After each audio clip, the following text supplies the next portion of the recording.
About LCA और अब हमारी क्लास स्टार्ट होने जा रही है। It is about engineering physics. तो जिस तरह हम लोगों ने सुबह की क्लास में एक इंट्रोडक्शन देखा सब्जेक्ट का, इस तरह मैं ब्रीफली इंट्रोडक्शन यहाँ दूंगा हमारे इंजीनियरिंग फिज़िक्स के कोर्स का, और फिर इंशाल्लाह हम कोर्स का बाकायदा आगाज़ करेंगे। सो आई होप आप सबको आवाज़ आ रही होगी क्लियर। और जी सर, आ रही है perfect. Okay, thank you very much. Right, myself doctor Mohammad Arif. ठीक है, मेरा ईमेल एड्रेस मैंने सुबह आपको बता दिया था। ठीक है, वही ईमेल एड्रेस है। करस्पॉन्डेंस के लिए अगर आप चाहें तो इस ईमेल पर आप मुझसे रब्ता कर सकते हैं। इसके अलावा इस कोर्स की जो आईडी है, कोड है, वो ये वाला है। और अगर आप मुझसे कांटेक्ट करना चाहते हैं और मिलना चाहते हैं, जाहिर सी बात है अभी तो नहीं मुमकिन होगा, लेकिन जब यूनिवर्सिटी हमारी ओपन हो जाएगी तो फिर आप जो है वो इन टाइमिंग्स में मुझसे कांटेक्ट कर सकते हैं, या फिर आप मुझसे टाइम लेकर किसी भी मुनासिब वक्त पे फिर मिल सकते हैं। ठीक है, कोई भी आपको कन्फ्यूजन या क्यूरी हो। राइट, सबसे पहले हम आते हैं, हम लोगों ने सुबह गुफ्तगू की थी CLOs एंड PLOs पर। बिल्कुल वैसा ही एक चार्ट, एक ग्राफ आपको यहाँ नज़र आ रहा होगा, एक चार्ट जिसमें कोर्स लर्निंग आउटकम्स हैं, मैंने बताया था। और यहाँ इस कोर्स में भी हमारे 3 कोर्स लर्निंग आउटकम्स हैं। ठीक है, और CLO1 मैप हो रहा है PLO2 पर, CLO2 मैप हो रहा है PLO1 पर, और CLO3 मैप हो रहा है PLO2 पर। ठीक है, तो ये मैं ऑलरेडी इसको बहुत अच्छे तरीके से सुबह एक्सप्लेन कर चुका हूँ, फर्स्ट हमारा जो लेक्चर हुआ था। ठीक है, बस ये आपको जहन में रखना है कि हमें अस्सलाम 3 वालेकुम सर। CLOs क्लियर करने हैं। वालेकुम सलाम। सर तलहा तारिक बात कर रहा हूँ 12484 से आईडी नंबर। जी जी, कहें। सर काइंडली अभी ये लिंक ओपन हुआ है तो वो काइंडली प्रेजेंट का अगर इशू हो तो प्रेजेंट कर दीजिएगा। और दूसरा सर, ये आपने टॉपिक सर सुबह सर लीनियर एनालिटिक की क्लास हुई है, तो ये टॉपिक आप कह रहे हैं कि आपने सुबह पढ़ाया, मैं समझा नहीं। हाँ, अच्छा बेटा, देखिए क्लास लेने के ना कुछ मैनर्स हैं। पहली बात तो ये कि बीच में कभी भी इंटरप्ट नहीं करेगा कोई, चाहे किसी के अटेंडेंस का इशू हो, चाहे कोई भी इशू हो, बीच में इंटरप्शन नहीं होगी। राइट, मैं मौका दूंगा, आप उस दौरान पूछ सकते हैं, आपको कोई कन्फ्यूजन है, कोई बात है, आप पूछ सकते हैं। ठीक है, लेकिन बीच में इस तरह इंटरप्ट अगर करेंगे तो फॉर एग्जाम्पल क्लास के अंदर अगर 40 स्टूडेंट्स हैं तो 40 में से अगर हर स्टूडेंट इस तरह करेगा तो फिर हमारी क्लास ही नहीं हो सकेगी। तो पहली चीज़ तो ये ज़रा जहन में रखें, ये क्लास के मैनर्स हैं कि बीच में इंटरप्शन ना करें। हाँ, आपको कोई सवाल आ जाता है आप हैंड रेस कर दें, इसमें जूम में हैंड रेस का ऑप्शन होता है। मैं जब देख लूँगा डेफिनेटली मैं आपको टाइम दे दूंगा सवाल पूछने का। ठीक है, राइट। सो हम जी दोबारा सर। आते हैं इसकी तरफ। मैंने बताया कि जिस तरह हमारे उस कोर्स में 3 CLOs थे, इस तरह इस कोर्स में भी 3 CLOs हैं। CLO1 क्या है कि जी हमें फिजिक्स के जो बेसिक क्वांटिटीज हैं और लॉज हैं उनको अंडरस्टैंड करना है। ये हमारा पहला ऑब्जेक्टिव है इस कोर्स का, जो हमें अचीव करना है। ठीक है, दूसरा है to understand the application of fundamental concept of physical quantities and laws of physics और डेली लाइफ में। तो डेली लाइफ में हम फिजिक्स को किस तरह अप्लाई कर सकते हैं, इसकी कुछ हाव नाव हमें होनी चाहिए। ये हमारा सेकंड ऑब्जेक्टिव है, लर्निंग आउटकम है इस कोर्स का। और इसी तरह थर्ड है to develop overall problem solving skills. तो फिजिक्स से रेलिवेंट जो प्रॉब्लम्स होती हैं वो हमें सॉल्व करना आनी चाहिए, बिकॉज फिजिक्स का जो सब्जेक्ट है ये आपको प्रोवाइड करता है एक बेस, और इसी की बेस पे पूरी इंजीनियरिंग फिर आप पढ़ रहे होते हैं। तो बहुत सारी ऐसी क्वांटिटीज जो आप फिजिक्स में पढ़ते हैं वो इंजीनियरिंग के डिफरेंट कोर्सेज के अंदर यूज हो रही होती है। तो हमने फंडामेंटल चीज़ें देखनी है, ये बिल्कुल फंडामेंटल कोर्स है, लेकिन जाहिर सी बात है अगर आपकी फंडामेंटल अच्छी होगी तो फिर आप आसानी से उसको बाकी कोर्सेज में भी अप्लाई कर सकेंगे, और बाकी कोर्सेज में जो कि इस पे बेस कर रहे होंगे उनको समझना आपके लिए निस्बतन आसान होगा। ठीक है, तो इस कोर्स में 3 CLOs हैं, जिस तरह सुबह वाले कोर्स में थे उसके अपने CLOs थे, इसके अपने। तो इसमें हमें फिजिक्स सीखनी है, उसके फंडामेंटल लॉज और फिजिकल क्वांटिटीज का की अंडरस्टैंडिंग करनी है। फिर इसमें हमें जो है अंडरस्टैंडिंग करनी है जो फंडामेंटल कॉन्सेप्ट है फिजिक्स के और उसकी एप्लीकेशंस की, और फिर हमें प्रॉब्लम सॉल्विंग स्किल्स जो है वो डेवलप करनी है। तो ये इस सब्जेक्ट के अपने CLOs है। ठीक है, इसी तरह आपने करना ये है कि बस CLO को पास करना है, और मैंने बताया था कि हर CLO में 50% मार्क्स लेना जरूरी है। तो होता क्या है कि जब आपके सामने पेपर आएगा, फाइनल पेपर या मिड टर्म का पेपर, उसमें जितने भी सवाल होंगे हर सवाल के आगे लिखा हुआ होगा कि ये किस CLO का है। तो ये मुमकिन है कि फाइनल पेपर में CLO 1 से 2-3 सवाल आ जाएं, 2-3 CLO 2 से आ जाएं, 2-3 CLO 3 से आ जाएं। तो आपने हर CLO को इंडिविजुअली पास करना है। इसी तरह जो क्विजेज होंगे वो CLO 1 से भी होंगे, उसमें लिखा हुआ होगा, बताया जाएगा आपको। CLO 2 से भी होंगे, CLO 3 से भी होंगे। तो आपने हर CLO को एटलीस्ट 50% मार्क्स आपने गेन करने हैं। और अगर आपका CLO पास हो जाता है तो PLO आपका ऑटोमेटिकली पास हो जाएगा। ठीक है, तो ये मैं ऑलरेडी सुबह डिस्कस कर चुका हूँ कि जिस तरह आप CLO क्लियर कर जाते हैं उसी तरह आपका PLO क्लियर हो जाता है। अब आते हैं टुवर्ड्स द मार्क्स डिस्ट्रीब्यूशन।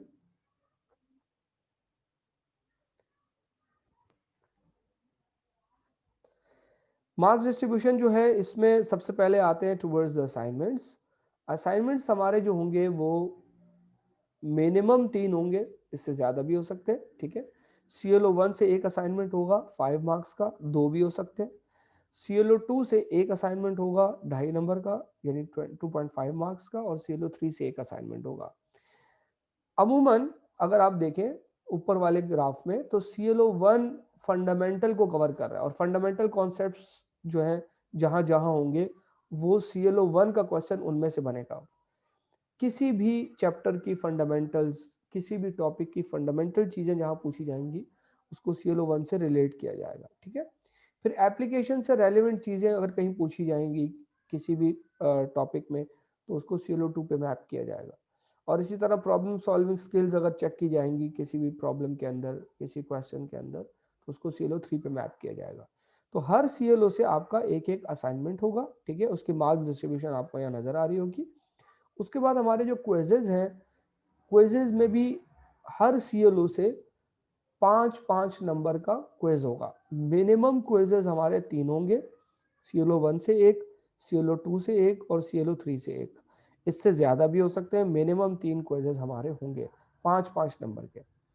इसी तरह मिड टर्म एग्जाम की अगर बात की जाए तो 15 मार्क्स हमारे होंगे CLO 1 से, यानी इसमें जितने भी सवाल आएंगे 15 नंबर के सवाल CLO 1 से बनेंगे जिसमें फंडामेंटल चीज़ें होंगी। 5 नंबर के जो क्वेश्चंस होंगे वो 1 हो सकता है, 2 हो सकते हैं, वो CLO 2 से होगा। और इसी तरह 5% या 5 नंबर जो होंगे वो CLO 3 से होंगे। फाइनल की बात की जाए तो 25% CLO 1 से होगा, 12.5% CLO 2 से होगा, और इसी तरह 12.5% CLO 3 से होगा।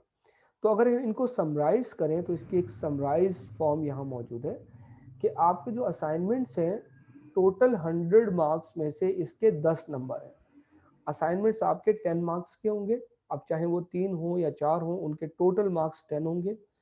फिर क्विजेज आपके हैं, क्विजेज 15 नंबर के, अगर 3 होंगे तो 5-5 नंबर के, 4 हो जाएंगे तो वो मार्क्स डिवाइड हो जाएंगे, 4 या 5 जितने भी है। ठीक है, इसी तरह मिड टर्म एग्जाम हमारा है that is of 25% marks, 25 number इसके हैं।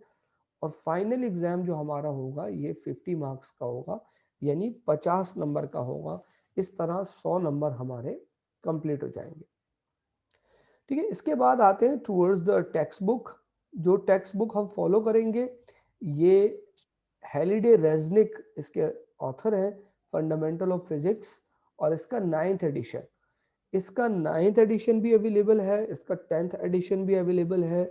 मैं 9th को फॉलो करूंगा, 9th और 10 में बहुत ज़्यादा फर्क नहीं है, लेकिन मैं 9th को फॉलो करूंगा और मैं सबको रेकमेंड करूंगा कि आप 9th को फॉलो करें।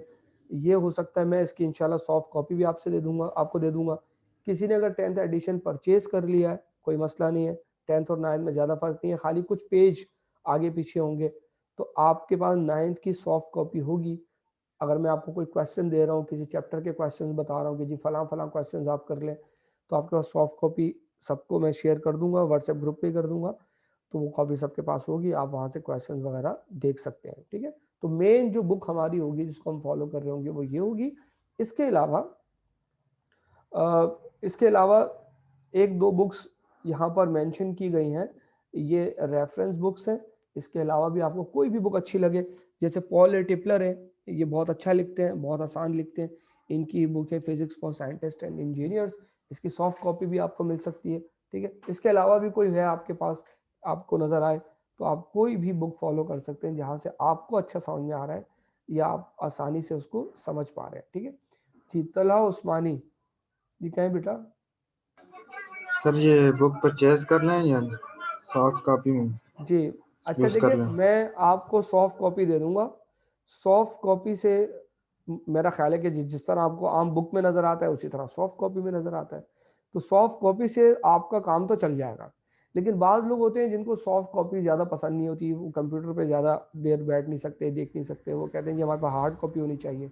तो ये होल सोल आप पे डिपेंड करता है।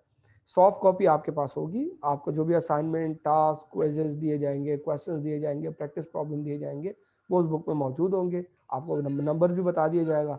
Now it's up to you कि आप बुक परचेज करें या आप सॉफ्ट कॉपी से ही काम चला लें। ये होल सोल आप पे डिपेंड करता है। ठीक है जी। मोहम्मद 11792, ये पूरा नाम नहीं आ रहा। सर सॉरी अगर आपने पहले बता दिया हो तो सॉरी। अगर मैं आपसे ये पूछना चाह रहा हूँ कि ये CLO1 फिर कब होगा? CLO1 CLO1 कब होगा?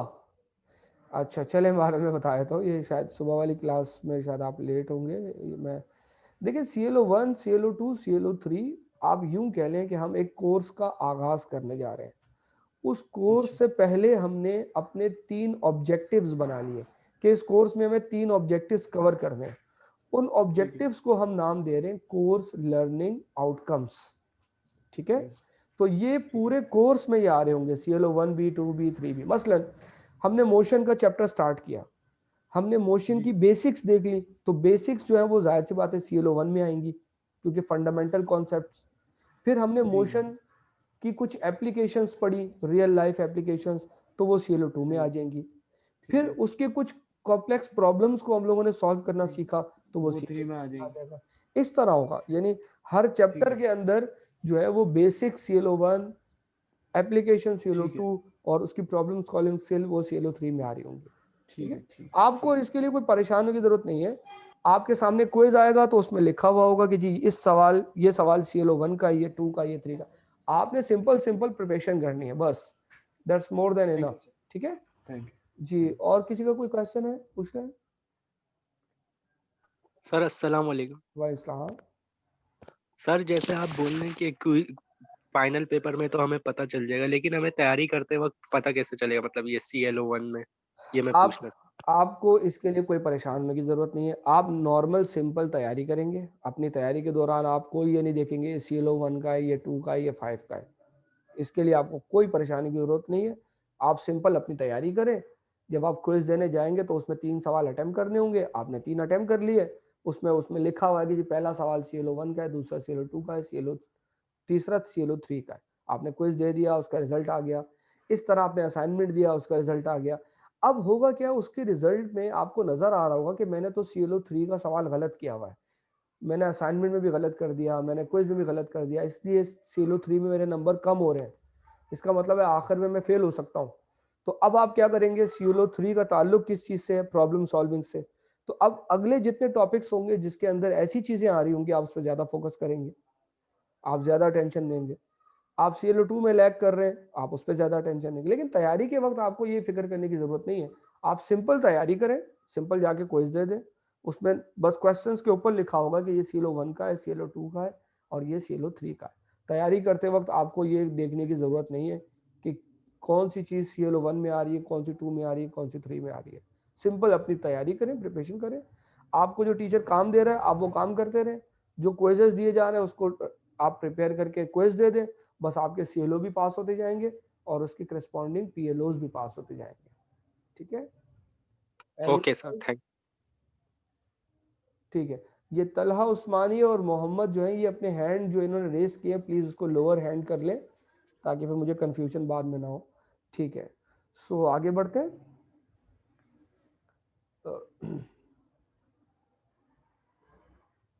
ठीक है, तो ये ओवरऑल हमारी जो है ये कोर्स आउटलाइन की डिस्ट्रीब्यूशन है। जैसा कि हमें पता है कि हर वीक में 3 लेक्चर्स होते हैं और इन 3 लेक्चर्स में हम कौन कौन से टॉपिक्स कवर करेंगे वो टॉपिक्स यहाँ पर मेंशन है। ठीक है, हम तकरीबन ये पूरा कोर्स कवर करेंगे, लेकिन ये याद रखें कि इसमें डिस्ट्रीब्यूशन डिफरेंट हो सकती है।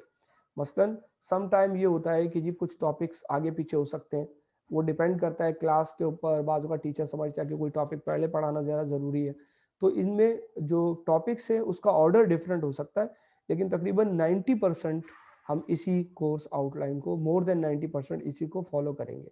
कुछ चीज़ें ऐड या सब्ट्रैक्ट हो सकती है थोड़ी बहुत, अदरवाइज हम इसी को मोर देन 90% फॉलो करेंगे। अच्छा, दूसरी चीज़ ये कि हमारी जो क्लासेस आमतौर पे होती है वो 45 होती हैं, ठीक है, 45। अब इसमें कोई एक आध छुट्टी आ जाती है, कोई गेजेटेड हॉलीडे आ जाता है, तो शायद 1-2 क्लासेस कम हो जाएं, तो अबाउट 42 के आसपास हमारे पूरे उसके अंदर क्लासेस होती हैं। जहाँ तक पढ़ाया जाएगा जाहिर सी बात है उसी में से एग्ज़ाम लिया जाएगा, ठीक है। तो तकरीबन मोर देन 90% इंशाल्लाह हम इस कोर्स आउटलाइन को जो है वो कंप्लीट करने की कोशिश करेंगे। ये मैं इंशाल्लाह आपसे LMS पे भी शेयर कर लूँगा और ये व्हाट्सएप ग्रुप पे भी शेयर कर दूंगा। तो कोर्स आउटलाइन और बुक की सॉफ्ट कॉपी दोनों इंशाल्लाह मैं आपसे शेयर कर लूँगा, ठीक है। सो इस पे यहाँ तक कोई किसी को कोई बात अभी भी रह गई हो तो पूछ लें, फिर हम क्लास की तरफ बढ़ते हैं और हम टॉपिक स्टार्ट करते हैं। जी, कोई क्वेश्चन नहीं है? Okay, so now let's move towards the board.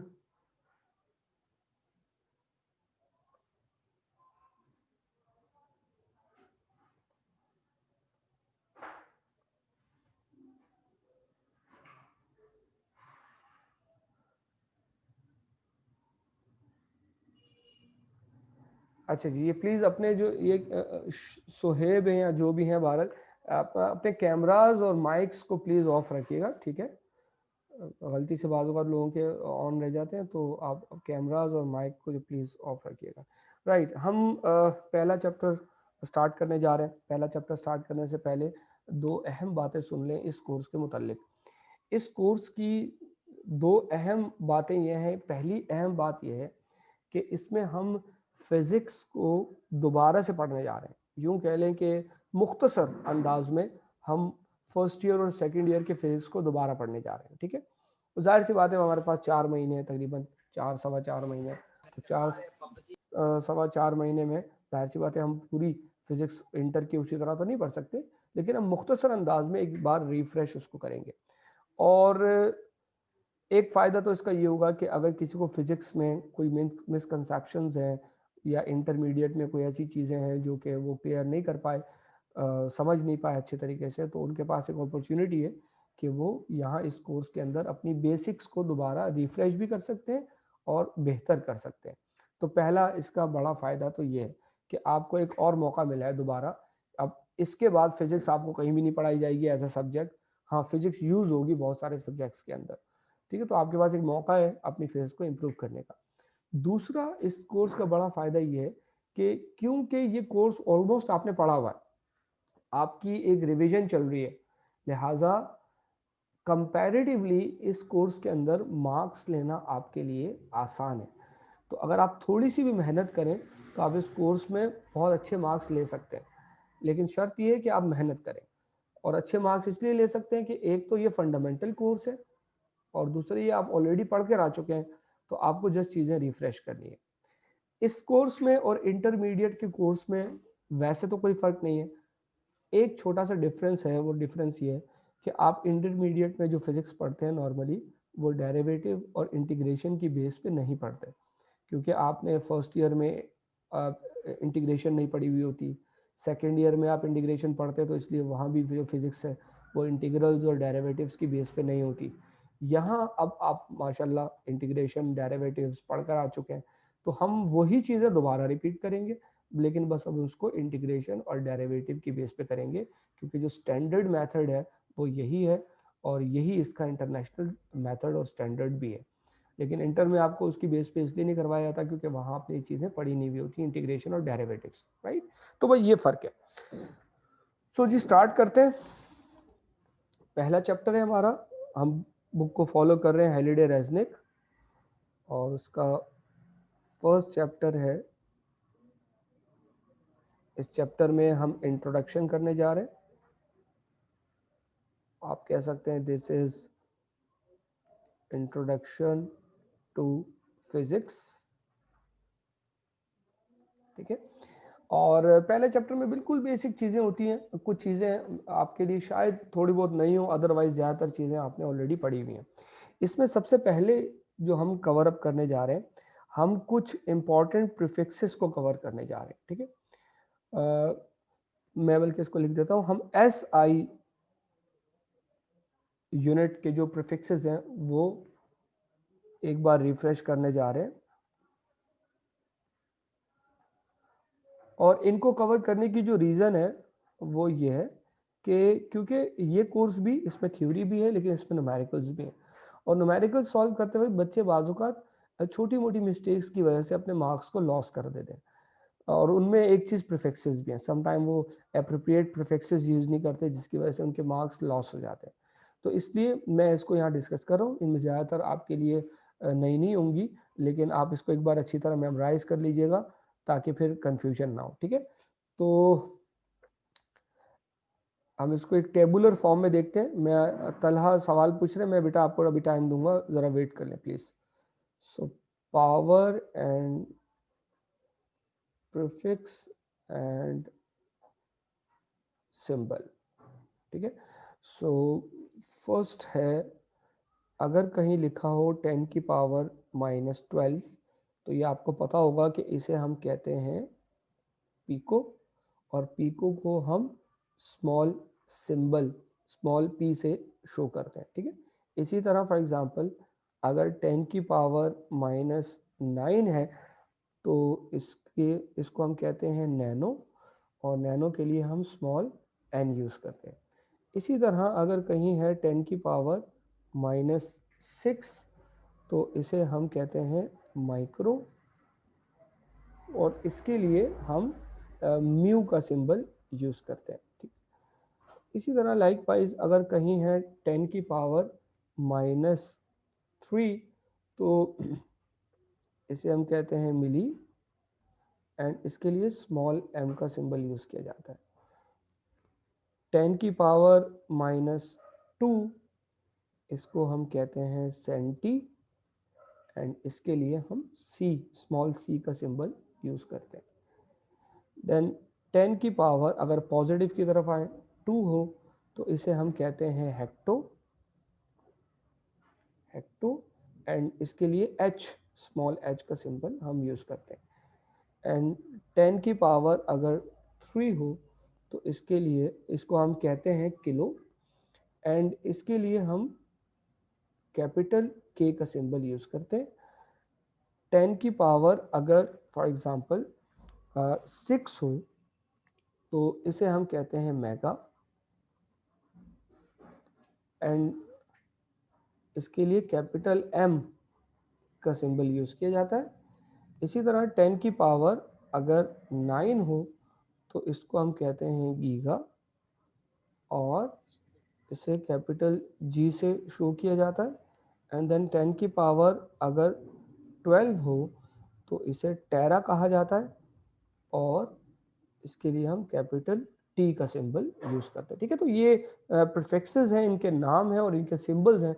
तो सिंबल्स याद रखना बहुत ज़रूरी है, और इसके करस्पॉन्डिंग जो हमारे पास ये एक्सपोनेंट्स आ रहे हैं इनको याद रखना ज़रूरी है, ठीक है। इसको हम छोटी सी एक एग्जांपल देख लेते हैं। आई होप आप सब ऑलरेडी यूज्ड टू होंगे, बट हम एक स्मॉल एग्जांपल इसकी देख लेते हैं, ठीक है। सो लेट्स से अगर हमसे कहा जाए फॉर एग्जांपल 5, हमें टाइम गिवन है लेट्स से 5 नैनो सेकेंड, ठीक है। अब हमें इसको स्टैंडर्ड फॉर्म में लिखना है, तो 5 और n नैनो है, और नैनो जो है यानी n जो होता है आपको यहाँ नज़र आ रहा होगा n स्मॉल n नैनो है, और इसका मतलब होता है 10 की पावर -9। लिहाजा हम इस n की जगह पर लिख सकते हैं 10 की पावर -9, और s हमारे पास एज इट इज़ आ जाएगा, ठीक है। इसी तरह फॉर एग्जांपल अगर कहीं फ्रीक्वेंसी गिवन है, फॉर एग्जांपल आपसे कहा जाता है कि जी 2 मेगाहर्ट्ज़, अब आपको इसको स्टैंडर्डाइज फॉर्म में लिखना है। तो जो m है कैपिटल M है, आपको यहाँ नज़र आ रहा होगा capital M is basically shows omega sorry mega, and mega जो है ये 10 की पावर 6 को कहते हैं। तो 2 एज इट इज़ आ जाएगा, m की जगह हम लिखेंगे 10 की पावर 6, और ये आ जाएगा हमारे पास हर्ट्ज़, ठीक है। तो इस तरह डिफरेंट क्वांटिटीज़ में हमें उसको स्टैंडर्डाइज फॉर्म में सम टाइम लिखना पड़ जाता है न्यूमेरिकल्स को सॉल्व करते वक्त, और अगर हम ना लिखें तो सम टाइम हमारे आंसर्स भी बिल्कुल डिफरेंट हो जाते हैं। तो इन प्रीफिक्सेस को, जिसमें से ज़्यादातर आपको आई होप याद होंगी, अगर कोई छोटी मोटी आप मिस कर रहे हैं तो आप उसको अच्छी तरह देख लें। ज़्यादातर यही प्रीफिक्सेस यूज़ होंगी, इसके अलावा भी हैं बट हम ज़्यादातर मोस्टली यही यूज़ करेंगे। इससे हमारी जो है वो प्रॉब्लम सॉल्विंग जो है वो कंपैरेटिवली आसान हो जाएगी। जी तलहा राइस, क्वेश्चन पूछें, क्या क्वेश्चन है? तलहा क्वेश्चन है आपको बेटा? सर मेरी आवाज़ आ जी जी आ रही है। आवाज़ आ रही। सर मैं पूछने लगा था कि ये जो आपने आई थिंक एक तो सर वर्डिंग नहीं समझ आ रही, मतलब वो आई थिंक वो मार्कर वर्डिंग है तो अल्फ़ाबेटिक नहीं है, तो इस वजह से सर नीचे कीजिएगा थोड़ा। जी सर, ये आपने मिली के नीचे सेंटी लिखा है, उसके नीचे क्या लिखा है सर जो एच को हेक्टो शो कर रहा है? Hecto hecto, it is hecto. Hecto. तो सर ये जब हम 10 के ऊपर पावर ओनली 2 आ जाएगी, ना कि प्लस में ना माइनस में, तो हम हेक्टो यूज करेंगे। हेक्टो यूज करेंगे, यानी एच से इसको लिखेंगे, ठीक है। ठीक हो ये गया। अगर फॉर और सर जो एग्जांपल, जी जी कहें कहें। सर नीचे कीजिएगा, जी जी बिल्कुल। कहें। ये जो सर ग्रीन में आपने लिखा है सर, ये आपने समझाया t is equal to 5n5ns। तो सर 5ns जो है वो किसको शो करेगा, मतलब 5 मल्टीप्लाई 10 माइनस 9। देखें एन एस का मतलब क्या है, नैनो सेकेंड, ठीक है। ठीक हो गया टाइम का सर। यूनिट तो होता है सेकेंड। जी अब सर। ये तो हमें हमारी अपनी इंफॉर्मेशन से पता होगा कि जी टाइम का जो स्टैंडर्ड यूनिट होता है वो वो होता सेकंड है है। सेकेंड। इसका मतलब ठीक। सेकेंड के साथ एक प्रीफिक्स आ गया यहाँ पे, एन, जी सर। ठीक है। तो जी इसका मतलब है कि इस अगर हम टाइम को स्टैंडर्ड फॉर्म में लिखना चाहें तो फिर हम करेंगे क्या कि इस n को हटाएंगे और n की जगह हम प्लेस कर देंगे 10 की पावर माइनस 9, ठीक है। इसी तरह यहाँ मेगा ठीक आ सर। गया। हमें पता है कि फ्रीक्वेंसी का यूनिट होता है हर्ट्ज, ठीक है। जी सर। लेकिन बिल्कुल। अब क्योंकि यहाँ पर मेगा आ गया तो इसका मतलब मेगा प्रीफिक्स है, तो मेगा की जगह हम लिख देंगे 10 की पावर 6। तो अगर तो आपको मेगा की जो मतलब वैल्यू है वो 10 की पावर 6 है 6 इस है, प्रॉब्लम जी में। जी जी, इस वैसे सर जो प्रॉब्लम में मेगा नहीं। की वैल्यू है वो चेंज है। मेगा मेगा की वैल्यू पूरी फिजिक्स में 10 की पावर जी 6 10 है। पावर 6 है। पूरी ठीक हो फिजिक्स गया नहीं सर। बल्कि पूरी इंजीनियरिंग में, पूरी साइंस तो में, 10 राइट। कहीं भी मेगा की पावर आ कहीं जाए तो भी हम बताएंगे कि मेगा की पावर जो है वो 10 मेगा का की 10 मतलब 6 होता है। है 10 की पावर 6, गीगा का मतलब होता है 10 की पावर 9, 10 की पावर 9। टेरा का मतलब होता है 10 की पावर 10 12। की पावर 12। चाहिए जी, ओके। एनीवन एल्स, किसी और को कोई क्वेश्चन पूछ लें? नहीं, सर तो 2 मल्टीप्लाई 10 की पावर 6 जब आपने किया तो वो सर मतलब कि आपने एच जेड लिखा है सर, आई थिंक ऐसे ही है। This is hertz, yes. Hertz, H Z ही लिखा हुआ है। तो जी सर जी। जब हमने मेगा की वैल्यू को 2 के साथ मल्टीप्लाई किया, 2 मल्टीप्लाई 10 की पावर 6 जो हर्ट्ज आएगी, हम्म। तो जो 2 को मल्टीप्लाई करेंगे हम 10 के साथ, मतलब पावर या 10 को 6 टाइम करेंगे, फिर जो 10 को हम 6 टाइम मल्टीप्लाई करेंगे, जो आंसर आएगा उसको मल्टीप्लाई करेंगे आई नहीं थिंक नहीं, 2 के नथिंग साथ। नथिंग नथिंग नथिंग, इसको ऐसे ही छोड़ दें डायरेक्टली आप, 2 मल्टीप्लाई बस ऐसे ही लिख दें, ऐसे ही, ठीक है। यहाँ पे आके एंड इसी है। इसी फॉर्म में आप लिख दें, ठीक है। ठीक आई है सर। आई आई गेस, पता नहीं आपने शायद बेसिक्स, ये तो बहुत बेसिक चीजें हैं। सर 10 की मैं पावर समझ गया 6 लेकिन का वो मतलब काइंडली। देखिए, 10 की पावर 6 जी। का मतलब होता है 1 और उसके साथ आ जाएंगे 6 जीरोस, ठीक है। ये तो मैं बहुत समझ गया सर आपकी बात। 7 क्लास में 8 क्लास में सिखाया जाता है, ठीक है। और फिर आप चाहें तो इसको बिल्कुल। ऐसे भी लिख सकते हैं, 2 सबसे मल्टीप्लाई कर देंगे तो इस तरह आ जाएगा ये, सही है, ठीक है सर। ठीक है। लेकिन ठीक सर। अभी तो हम ये बच्चों वाली चीजें थोड़ी सीख रहे हैं, हम तो जस्ट अभी ये तो this is something very, I think. नहीं सर, मैं असल में कंफर्म कर रहा था, ओके उस ओके, काफी डजेंट टाइम हो गया मैटर। ये पड़े हुए, तो आप इस वजह से हाँ भूल गई हाँ, थी थोड़ी। आप सिर्फ यहाँ तक देख लें इसको बस। अब 2 को कैसे मल्टीप्लाई करना है ये तो हम प्रॉब्लम्स में देखेंगे इंशाल्लाह। अभी बस आप ठीक जिस है चीज़ सर। पे पढ़ाई जो बताई जा रही है उस पर फोकस करें कि मेगा आ जाएगा तो उसकी जगह क्या लिखेंगे, टेरा आ जाएगा तो उसकी जगह क्या लिखेंगे, ठीक है। सही है जी, तो हम आगे बढ़ते हैं। अच्छा जी, तो फिजिक्स में ज़्यादातर जो प्रॉब्लम्स होते हैं, न्यूमेरिकल्स होते हैं, उन न्यूमेरिकल्स में डेफिनेटली हम क्योंकि इंग्लिश में पढ़ रहे हैं और वो न्यूमेरिकल्स या प्रॉब्लम्स जो होंगे वो इंग्लिश में होंगे, तो उसमें अक्सर एक दो प्रॉब्लम स्टूडेंट्स को आती है। एक प्रॉब्लम तो आ जाती है लैंग्वेज प्रॉब्लम। न्यूमेरिकल्स जो है वो इंग्लिश में होते हैं। अब हम लोग जो है वो बाज़-औक़ात हमारी इंग्लिश अच्छी होती है लेकिन साइंटिफिक इंग्लिश हमारी बहुत अच्छी नहीं होती, तो चीज़ें समटाइम हम समझ नहीं पा रहे होते, ठीक है। तो उसमें ये होता है कि न्यूमेरिकल्स को सॉल्व करना, उसमें मौजूद जो क्वांटिटीज़ दी हुई हैं उनकी पहचान करना हमारे लिए बाज़-औक़ात आसान हो जाता है अगर हमें क्वांटिटीज़ के यूनिट्स याद हो, यूनिट्स पता हो, ठीक है। तो इसमें अब कुछ एसआई यूनिट और फिजिकल क्वांटिटीज़ का जिक्र किया गया है। डेफिनेटली ये भी आप सारी पढ़कर आ रहे हैं इंटरमीडिएट में, ठीक है, लेकिन हम उसको एक बार रिफ्रेश कर लेते हैं। तो फिजिकल क्वांटिटीज बहुत सारी हैं, मैं कुछ को यहाँ बता रहा हूँ एज एन एग्जांपल, और उसके एसआई यूनिट्स,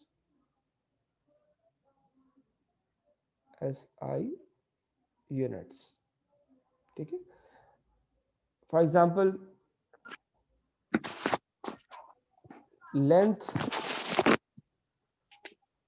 ठीक है, लेंथ कह लें आप इसको जी लेंथ या फिर डिस्टेंस,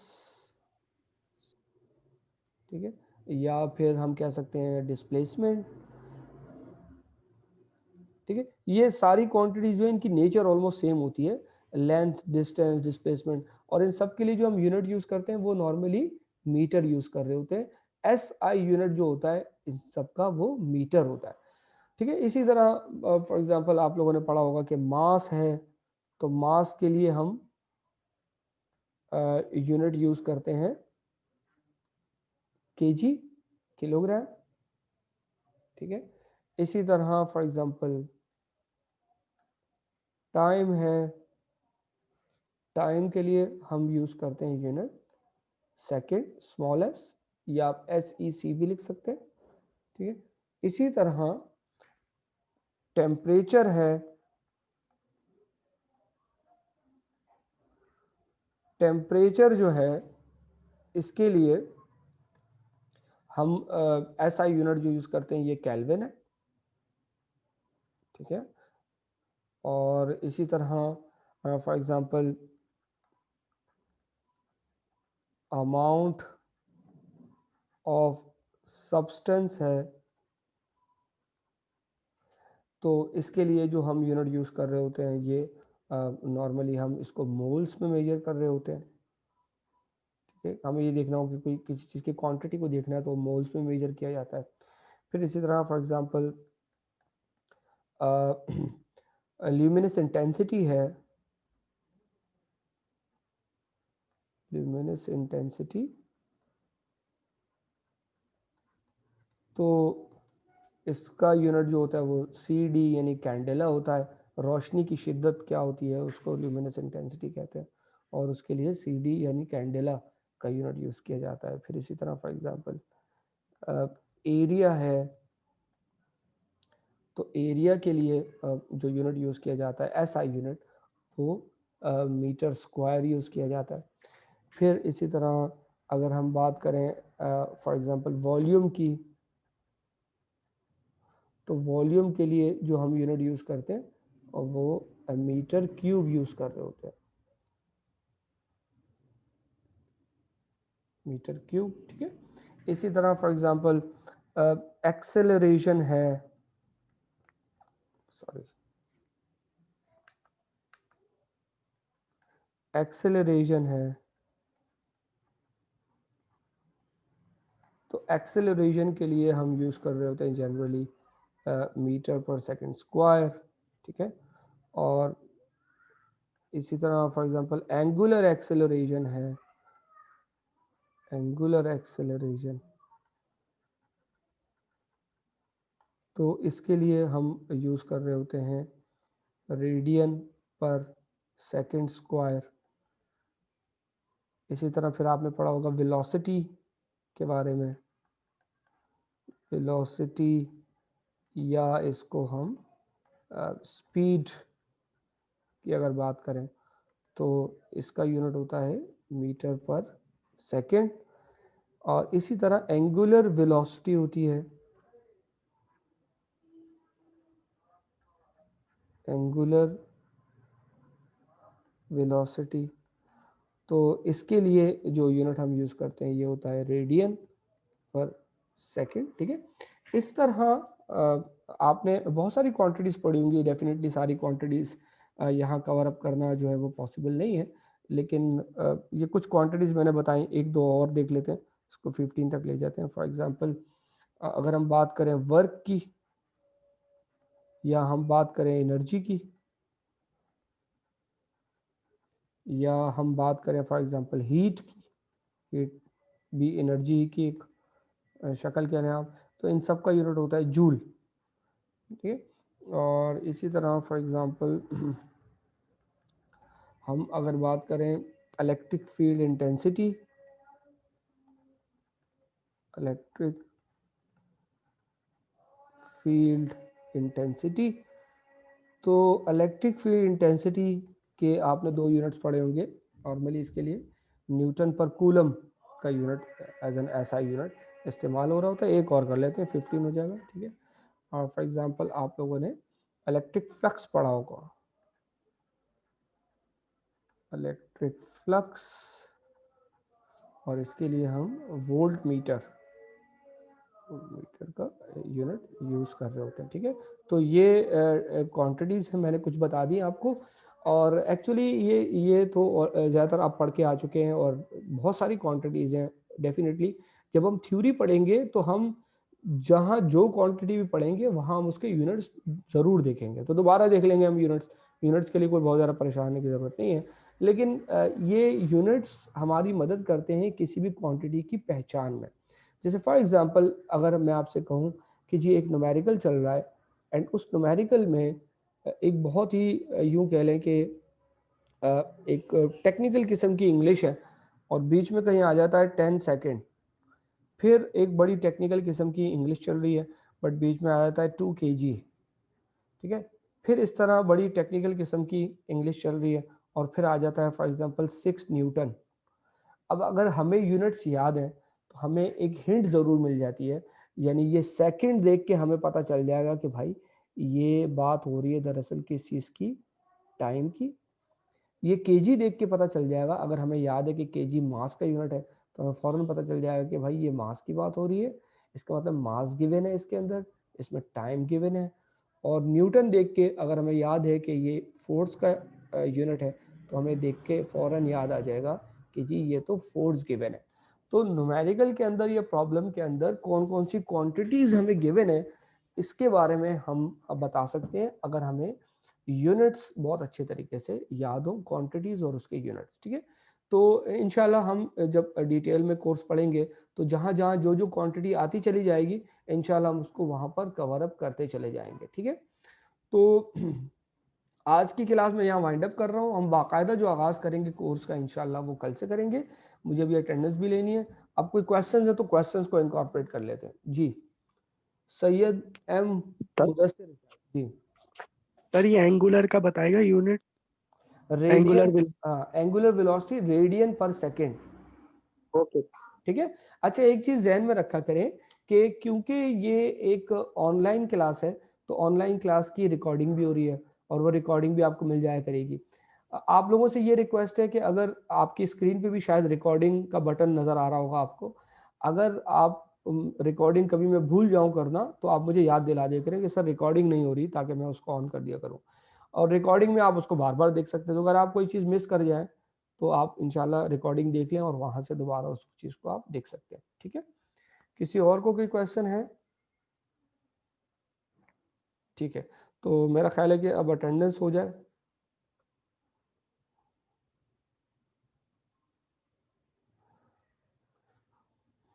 अच्छा जी, मैं ज़रा अटेंडेंस शीट आपकी ओपन कर लूँ।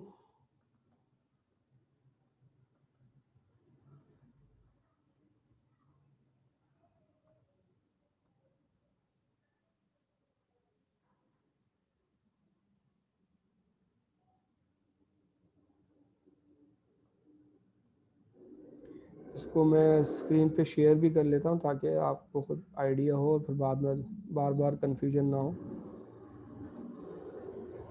जी Abdul Qadir, Zargham Nadeem, Mohammad Usama, Hamza Khan, Mughira Ahmad, Mohammad Arham, Sheikh Hamza Yasin, present sir. Okay, Mohammad Umar, present sir. Suhaib Ahmad, present sir. Syed Mohammad sir Mudassir आपने मेरी मार्क नहीं की। हमजा खान 8812। 8812। जी सर, ये sir 4th Zargham number. Nadeem भी प्रेजेंट। ओके, कौन sorry? 8632 okay 8632। Okay. Syed Mohammad Mudassir, अपने माइक्स बंद कर दें प्लीज जी। सैयद मोहम्मद मुदस्सिर,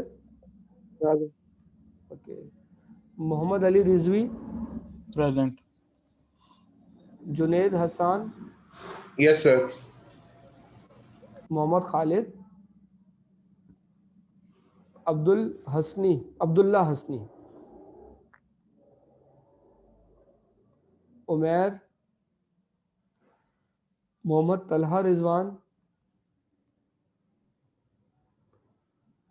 रिजवान नहीं है।